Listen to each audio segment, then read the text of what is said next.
আজ ভারাক্রান্ত মন নিয়ে আপনাদের সামনে এলাম উত্তরার দিয়াবাড়ির মাইলস্টোন স্কুলের বিমান দুর্ঘটনার বিষয় নিয়ে। দিয়াবাড়ির আকাশ ছিল শান্ত, আকাশ ছিঁড়ে নেমে এলো এক বিধ্বংস বিভীষিকা। মাইলস্টোন স্কুলের উপর ভেঙে পড়ল প্রশিক্ষণ বিমান। শিক্ষার্থীরা তখন ছিল ক্লাসে ব্যস্ত, কেউ কিছু বুঝে না ওঠার আগেই হঠাৎ দুর্ঘটনা। স্কুল চলাকালীন প্রশিক্ষণ বিমান নিয়ন্ত্রণ হারিয়ে হঠাৎ করে স্কুলের উপর আঘাত হানে। বিমানটা ছিল বাংলাদেশ বিমান বাহিনীর প্রশিক্ষণ বিমান। জানা গেছে এটা ছিল রুটিন প্রশিক্ষণ, এটা ছিল তার শেষ প্রশিক্ষণ। ভাগ্য যখন বিপক্ষে তখন তার এ দুর্ঘটনা ঘটে গেল। চোখের সামনে যারা দেখেছে তারা এখনও আতঙ্কে। একজন বলল, হঠাৎ করে একটা বিকট শব্দ, দেখলাম ধোঁয়া আর ধোঁয়া। হঠাৎ করে দেখতে পেলাম। একজন শিক্ষক বললেন, উনি ভেবেছিলেন হয়তো ভূমিকম্প হয়েছে। ছাত্রছাত্রীরা দৌড়াদৌড়ি করছে, উনি ছুটে চললেন কোথায় কি ঘটছে তাই দেখতে। দেখলেন আগুনের লেলিহান শিখা। যখন পুলিশ বাহিনী আসলো, ফায়ার সার্ভিস আসলো, তখন বাচ্চারা দৌড়ে দৌড়ে যার যার মতো যাচ্ছে।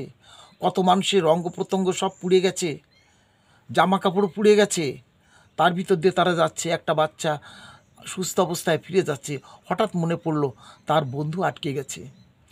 যখন সে ফিরে যেতে চায়, পুলিশে তাকে আটকে দেয়, কিন্তু কোনো তাকে আটকে রাখতে পারেনি। ছুটে গেল বন্ধুর কাছে, গিয়ে দেখল যে আহত অবস্থায় চটপট করছে। জড়িয়ে ধরে বলল, চিন্তা করিস না, আমি আছি।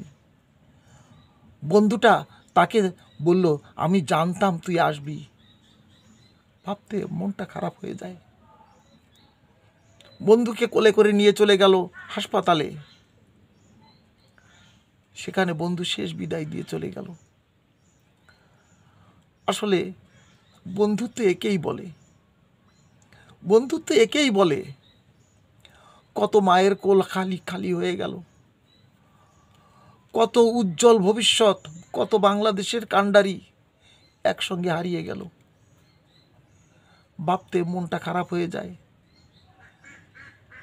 সৃষ্টিকর্তার ইচ্ছা, জানি না কিভাবে কি হয়েছে, কিন্তু প্রত্যেকটা সময় এই যে দুঃখজনক কাহিনী, দুঃখজনক বিষয়, এই নিয়ে মনের ভিতর নাড়া দেয়। ভাবি কেন এমন হলো, কতটা মায়ের চোখের জল ঝরছে। পরিবারের পরিজন হারানোর যে কি জ্বালা, যাদের হারায় তারা জানে দিন কেমন করে যায়, রাত কেমন করে যায়। শূন্যতা তাকে আঁকড়ে ধরে।